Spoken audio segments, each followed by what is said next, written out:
नमस्कार दोस्तों। तो आज हम लोग क्या जानेंगे, आसूत जल और मृदु जल।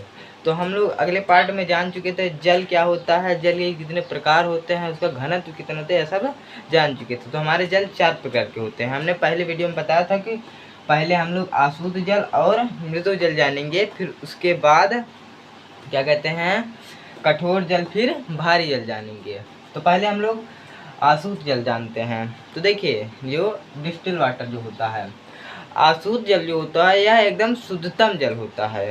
यानी जो ये इसका सूत्र जो होता है H2O, आसूत जल एकदम शुद्ध जल होता है, सबसे शुद्ध। यानी इसमें कोई भी पदार्थ नहीं पाया जाता, H2O के अलावा इसमें कोई भी पदार्थ नहीं पाया जाता। अतः यह 0 ppm होता है। इसका मतलब यानी 0 पार्टिकल पर मिलियन, यानी 1 मिलियन में एक भी कण यानी एक भी पदार्थ नहीं पाया जाता किसमें, आसूत जल में। यानी यह एकदम शुद्ध होता है।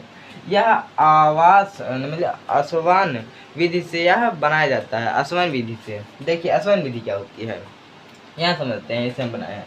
देखिए आसवन विधि होती है, जैसे मान लीजिए एक बर्नर है, इसमें हम आग नीचे जला दिए, यहाँ पास कौन सा अशुद्ध जल है, कौन, यहाँ पास अशुद्ध जल है।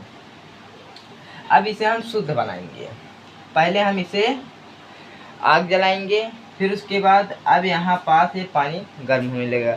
नमक वमक जो भी पार्टिकल यानी जो गंदे चीज़ होते हैं यह तो नहीं उड़ता, लेकिन जो हमारा पानी है वह तो भाप बन के उड़ जाता है, वाष्प बन के, क्या अशुद्ध जल है।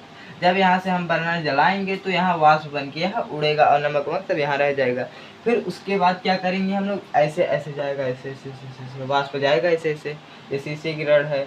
फिर उसके बाद यहाँ पास हमने क्या लगा दिया, कंडेंसर। इसका मतलब ये क्या होता है, इसका जो होता है कंडेंसर मतलब जैसे जो मटका होता है, मटका जिसमें पानी रखा जाता है, उसमें लाल कपड़े से क्या कहते हैं उसको ढक देते हैं, जिससे पानी ठंडा हो जाता है। तो ऐसे ही यहाँ से जब पानी जाएगा यानी जो वाष्प बन के जाएगा तो यहाँ क्या होगा, ठंडा हो जाएगा, जिससे पानी यहाँ गिर जाएगा, शुद्ध जल हो जाएगा। हाँ, तो यानी जो लाल कपड़ा को ढकते हैं, यहाँ पास ऐसे लाल कपड़ा लगा दें, जिसे कंडेंसर बोलते हैं। तो यहाँ क्या हो जाएगा, यह फिर शुद्ध जल हो जाएगा, जिसे हम लोग आसूत जल बोलेंगे। क्या बोलेंगे, आसूत जल। हाँ, तो इसे हम लोग क्या बोलेंगे, आसूत जल। यह विधि हमारी क्या कहलाएगी, आसवन विधि। यह विधि यानी इस जल को यानी अशुद्ध जल को शुद्ध बनाने के लिए यह पूरे विधि क्या कहलाएगी, आसवन विधि। यानी आसूत विधि का मतलब जो आसूत विधि कैसे बनता है, नहीं उसका जल कैसे बनता है, तो ऐसे बनता है, उसकी विधि क्या कहलाएगी, आसवन विधि।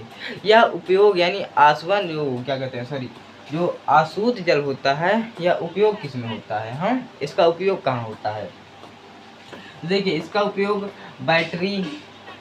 बैटरी जो आती है उसमें पानी, जो बैटरी का पानी जो आता है वो आसूत जल ही होता है। यानी जो शुद्ध जल, इसमें कोई भी कण पदार्थ कुछ भी नहीं पाया जाता, उसमें सिर्फ शुद्ध जल होता है। उसे हम पी भी सकते हैं। बहुत लोग कहते हैं कि नहीं वो तेजाब है, नहीं वो तेजाब नहीं है, जो बैटरी में तेजाब रहता है उसे तेजाब बोलते हैं, लेकिन ये जो बोतल में आता है वह तेजाब नहीं है, वह एकदम शुद्ध पानी। उसे हम पी लेंगे तब भी कुछ नहीं होगा हम लोगों को, उसे प्यास बुझ जाएगी लेकिन कुछ होगा नहीं। ये आसूत जल होता है, यह बैटरी में उपयोग होता है।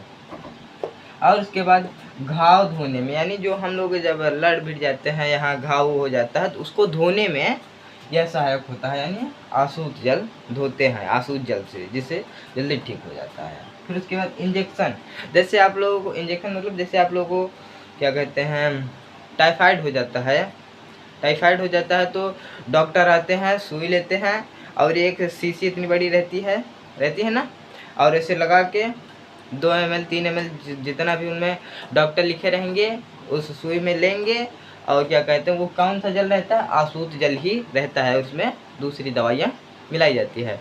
तो सुई लेंगे, 1 ml रहेगा तो 1 ml निकालेंगे और 1 ml मेक देंगे डिब्बी। हाँ, बहुत लोग कहते हैं कि पूरे दवाई तो हम मेकिन दे, लगाई ही कहाँ गए अंदर ना, लेकिन उसमें ml के हिसाब से होता है, जितना उन्हें कहा गया उतना ही लगाएंगे वो लोग। हाँ, वो मेकते नहीं। अब उसका काम निकल गया तो उसे मेक देते हैं और 1 ml निकाल लेते हैं अपना काम के लिए, बस फिर लगा देते हैं। हाँ, क्या घाव धोने इंजेक्शन हो गया। फिर उसके बाद यह तो हो गया आसूत जल। हाँ, मतलब आसूत जल एकदम शुद्ध जल होता है, मतलब इसे पी भी लेंगे तो कुछ होगा नहीं, लेकिन हम लोग पीते नहीं, बस इस प्यास बुझेगी, लेकिन हमारे शरीर के अंदर कुछ लगेगा नहीं। तो यह होगा आसूत जल। अब देखिए मृदु जल यानी सॉफ्ट वाटर। यह पीने यानी जो क्या कहते मृदु जल होता है, इसी को हम लोग पीते हैं। जो बम्बे का पानी आता है, कुएं का पानी आता है, यह सब हम लोग पानी यही सब पीते हैं। हाँ, जिसे हम लोग मृदु जल बोलते हैं, सॉफ्ट वाटर, पीने योग्य। इसमें देखिए H2 के अलावा कुछ अपने से मिला सकते हैं। जैसे मान लीजिए यहाँ पास देखिए H2 ये पानी है, सोडियम भी मिला सकते हैं, कैल्शियम भी, मैग्नीशियम भी, यानी कुछ मिला रहता है इसमें। जो बम्बे का पानी आता है उसमें सब मिला रहता है। तो उससे क्या होता है, हम लोगों को पीने से हम लोगों के शरीर को ऊर्जा देता है यह वाला पानी। कौन? हम लोग जो बम्बे का पानी पीते हैं, नल का। तो मृदु जल पीने योग्य होता है। यह साबुन के साथ झाग भी बहुत अच्छे से बना लेता है। कौन? मृदु जल। हाँ, तो यह होता है।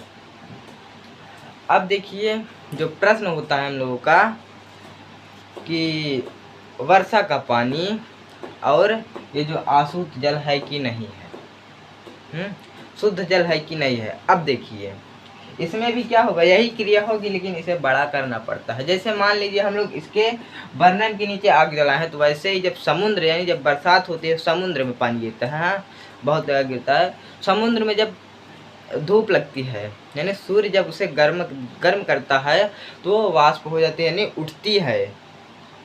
जब सूर्य से जब गर्मी उसकी समुद्र पर लगेगी, तो वह वाष्प बन के उसका पानी उड़ेगा और वो वायुमंडल में जाएगा वाष्प। अब वायुमंडल तो हमारा साफ नहीं है। हाँ, वायुमंडल हमारा साफ नहीं है, तो क्या होगा, जब वह वाष्प बन के उड़ेगी, या फिर उसके बाद वही वाष्प हम लोगों का पानी बन जाता है, फिर गिरता है यहीं पास। हाँ, तो क्या माना जाएगा, आसूत जल नहीं माना, क्योंकि वो शुद्ध जल नहीं है। क्योंकि बहुत लोग सिगरेट पिए, गाड़ी के धुएं से गर्दा माटी, मतलब गर्दा धूल मिट्टी, ये सब क्या होता है उसमें मिल जाते हैं उस पानी में, इसलिए वह आसूत जल नहीं माना जाता। ये वर्षा का पानी। इसीलिए बहुत लोग कहते हैं, पुराने ज़माने के आदमी, कि पहली बरसात में हम लोगों को नहीं नहाना चाहिए। इसीलिए कहते हैं, और सब जानते हैं, पढ़े लिखे हैं। हाँ, तो इसीलिए कहते हैं कि पहली बरसात का पानी हम लोगों को नहीं नहाना चाहिए, क्योंकि जो सोडियम कार्बोनेट से ये सब जो पदार्थ होते हैं, गंदगी पूरी हमारे शरीर पर आकर चिपक जाती है, जिससे खजली वजली बात होने लगती है। हाँ, होने लगती है ना पहली बार की बरसात में। इसीलिए पहली बार की बरसात में हम लोगों को नहीं नहाना चाहिए। बुजुर्ग लोग सही कहते हैं, उनकी बात माना करिए। हाँ, तो क्या होता है बरसात का पानी। अब देखते हैं जो ऊपर से बर्फ़ गिरता है, जब बरसात होने लगती है, जो बर्फ़ गिरता है वो बहुत जल्दी से गिरता है, और उसे हम लोग जल्दी से उठाकर एक डिब्बी में भर लेते हैं।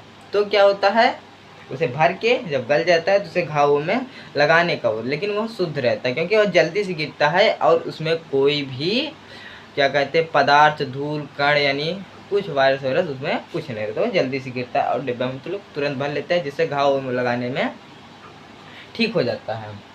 तो यह रहा हमारा आसूत जल और मृदु जल।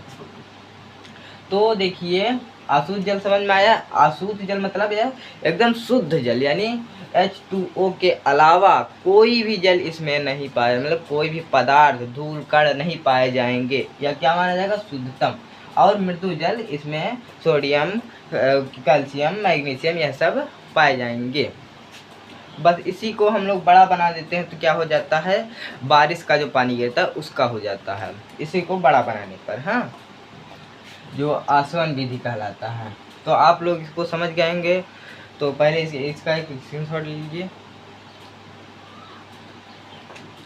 तो हम लोग अब चलते हैं कठोर जल के बारे में जानेंगे। तो क्या कहते हैं, आपको यह समझ में आया? तो चलिए अगले पार्ट में हम लोग कठोर जल के बारे में जानते हैं। तो नमस्कार, धन्यवाद।